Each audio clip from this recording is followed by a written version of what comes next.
वीर हनुमान लंका में स्वर्ण नगरी का रहस्य और असुरी शक्तियों से महायुद्ध पार्ट 2 देख रहे हो। जब हनुमान जी समुद्र पार करके स्वर्ण नगरी लंका में प्रवेश करते हैं तो रात का समय होता है। आकाश में पूर्णिमा का चांद चमक रहा है और नीचे सोने से बनी महलों की कतारें, रत्नों से जड़े द्वार, चांदी की सीढ़ियां और चारों ओर सुगंधित पुष्पों की खुशबू। लंका सच में अत्यंत सुंदर थी, लेकिन उस सुंदरता के भीतर छिपा था अहंकार और अधर्म। पहला दृश्य, लंका का स्वर्ण वैभव। हनुमान जी एक ऊंचे महल की छत पर उतरते हैं। वे अपना आकार छोटा कर लेते हैं ताकि कोई उन्हें देख न सके।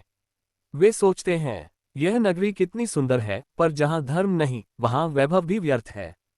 चारों ओर राक्षस प्रहरी घूम रहे थे। उनकी आंखों में क्रूरता थी।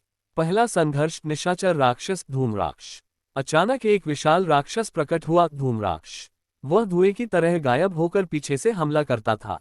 हनुमान जी समझ गए, ये छल से युद्ध करता है।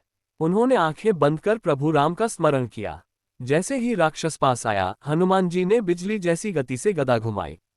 धूम्राक्ष दूर जा गिरा। संदेश, जो छल करता है वो सत्य के सामने टिक नहीं सकता। दूसरा संघर्ष, मायावी रात्रि सेना। रात और गहरी हो गई। अब सैकड़ों छोटे छोटे प्रेत हनुमान जी को घेर लेते हैं। वे डरावनी आवाजें निकालते हैं, भ्रम पैदा करते हैं। कभी सीता माता की आवाज, कभी रोने की ध्वनि। हनुमान जी शांत रहते हैं। वे कहते हैं, सच्ची भक्ति मन को स्थिर रखती है। उन्होंने अपनी पूंछ से गोल घेरा बनाया और गर्जना की, जय श्री राम। उनकी आवाज से पूरी लंका कांप उठी। प्रेत भाग खड़े हुए। तीसरा दृश्य, रावण का महल। हनुमान जी दूर से रावण के महल को देखते हैं।